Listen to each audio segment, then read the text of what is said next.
Hi, good morning. Welcome to Advisory. It's Miss Hampton here. Critical Thinking Part 2. This is our second day out of 3 to talk about critical thinking.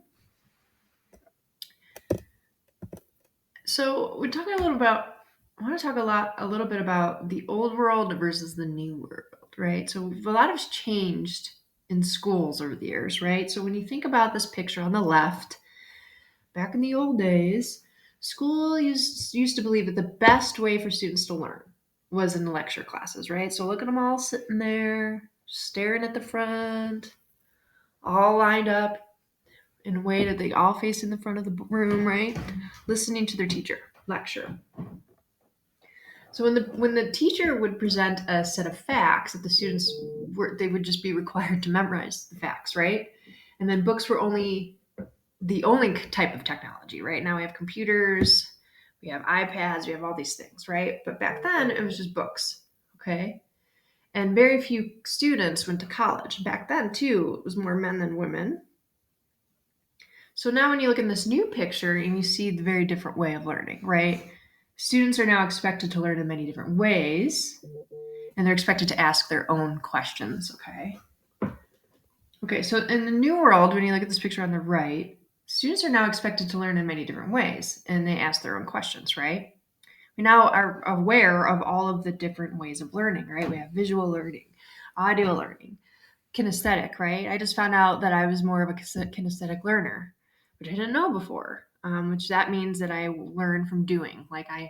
There's a visual part where I have to watch someone do it, and then I have to do it myself in order to really grasp it, to get it down. Okay, so these different learning styles are now taken into consideration when students are in the classroom. Okay, so students need to also take more tests and have access to nearly unlimited information on the internet. So the unlimited information on the internet could be seen as a good or a bad thing, right? Like if you have what song is this?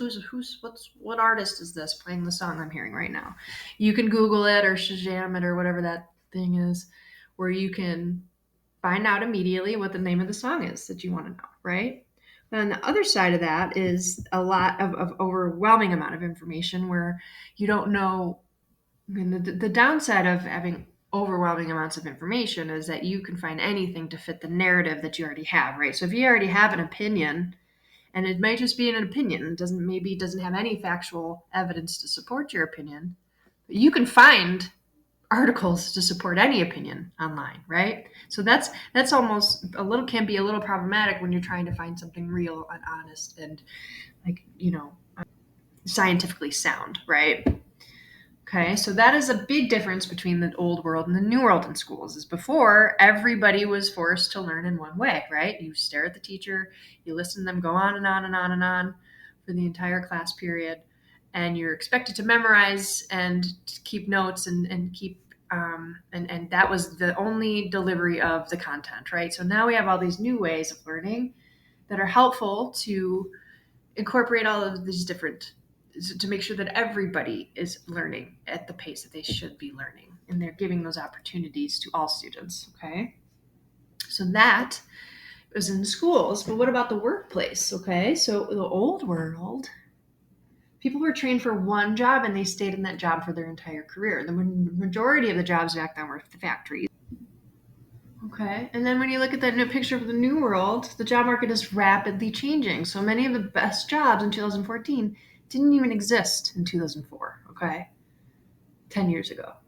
Okay. So most workers will have between 15 to 20 jobs during their career. So as opposed to back in the day when you would start working when you were a teenager and then you stayed in that job for the rest of your life in order to put food on the table, that is no longer the case. The growing industries include accounting, software development, engineering, and healthcare. So these are the type of industries that there are more jobs now than there were before. Okay, but again, 15 to 20 jobs throughout your career. Okay, so things are changing. You're bouncing around a little bit more. You're getting experience from different areas in the workforce. Okay, and how about in entertainment? Okay, so we talked about schools, we talked about the workplace, how things have changed over the years. When you think about the old world and entertainment, so people had limited access to sources of news and entertainment, right? So You typically lived and worked with people of the same race and background.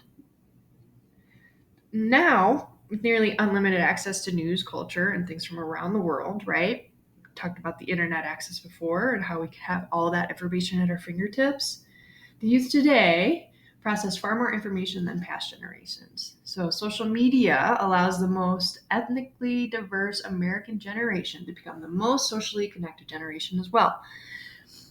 When you look at that picture on the right, you see everyone attached to their devices. There could be an argument that we are less connected, okay, in terms of how we interact with each other from day to day basis, right?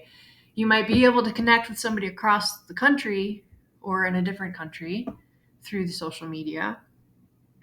But how are we connecting to the people next to us, right? For day to day at the dinner table. Like when you see in the old world, you see that family.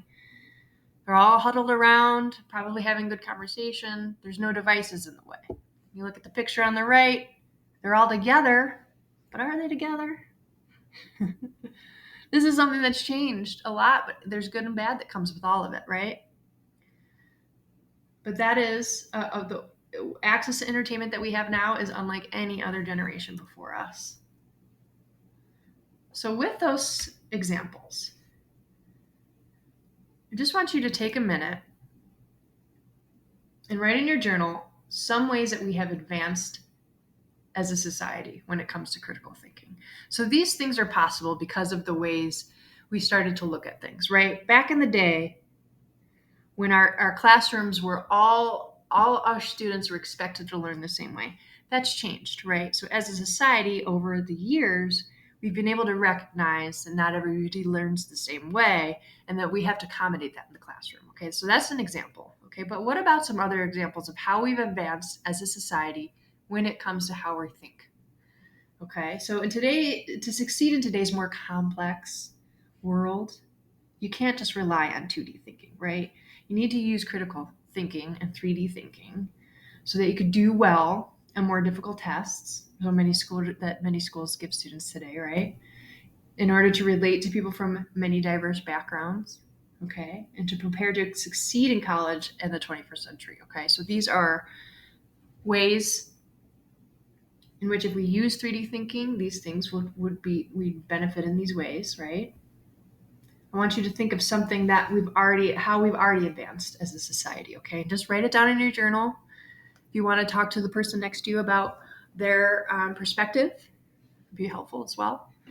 Just take a minute. All right, thanks, guys.